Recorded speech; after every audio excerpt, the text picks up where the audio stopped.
Subscribe for a new moral story every day. छोटी उम्मीदें, बड़ी खुशियाँ।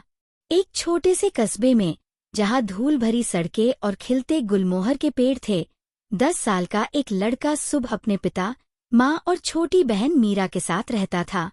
उनका घर छोटा था, लेकिन वहाँ हमेशा घर में हंसी, खुशी थी। फूलों की खुशबू फैलती और पुराने रेडियो से पुराने गीत बजते रहते थे। गर्मी की छुट्टियां आ चुकी थीं और स्कूल में सब बच्चे अपने अपने छुट्टियों के सफर के बारे में बताने लगे थे।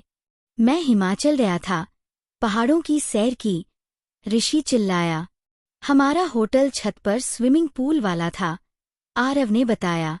शुभ मुस्कुराता रहा और ध्यान से सुनता रहा। उसे जलन नहीं थी, बस जिज्ञासा थी।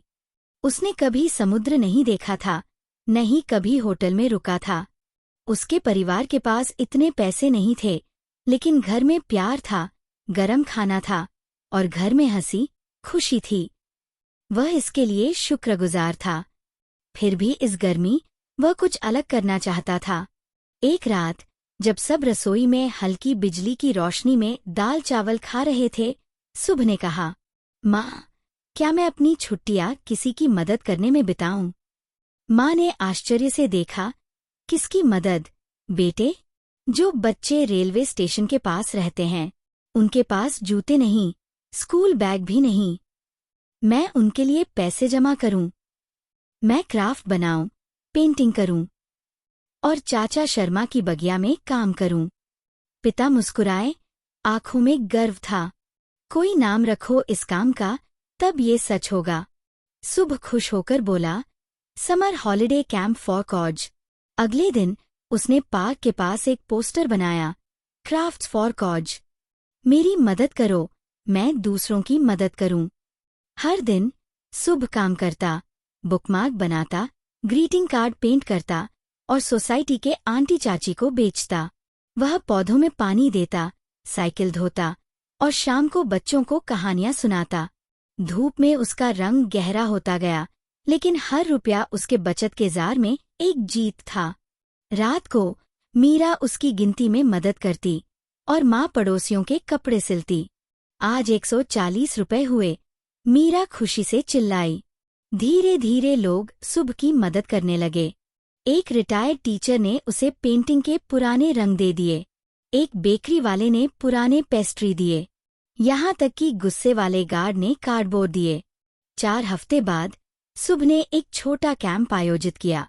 उसने रेलवे स्टेशन के पास रहने वाले 15 बेसहारा बच्चों को बुलाया। वे सब बड़े के नीचे इकट्ठे हुए। शुभ ने उनके लिए हाथ से बने नाम के टैग बांटे और एक मुस्कान दी जो आसमान को रोशन कर दे।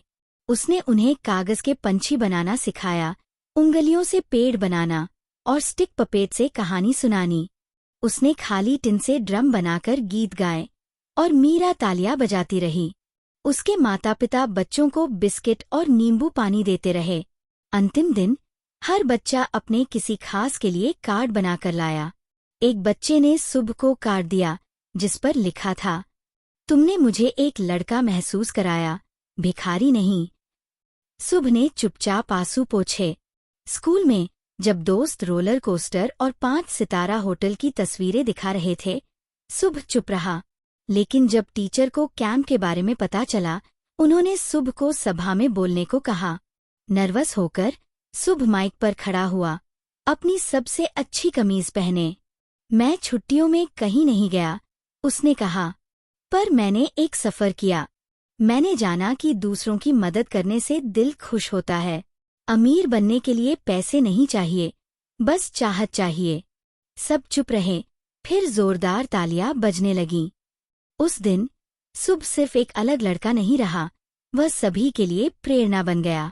और यद्यपि उसने कभी समुद्र नहीं देखा, शुभ ने कुछ गहरा पाया, दयालुता की लहरें और सहानुभूति की धूप, जो सबसे सादे गर्मी को भी सच्ची खुशियों से भर देती है। मॉरल ऑफ द स्टोरी: सच्ची खुशी और समृद्धि पैसे या भौतिक सुख सुविधाओं में नहीं, बल्कि दूसरों की मदद करने, अपने दिल से काम करने और अपनी सीमाओं में भी प्यार और कर्तव्य निभाने में निहित है। मेहनत, दयालुता और नेतृत्व की भावना से हम न केवल अपने जीवन को बल्कि अपने आसपास की दुनिया को भी बेहतर बना सकते हैं।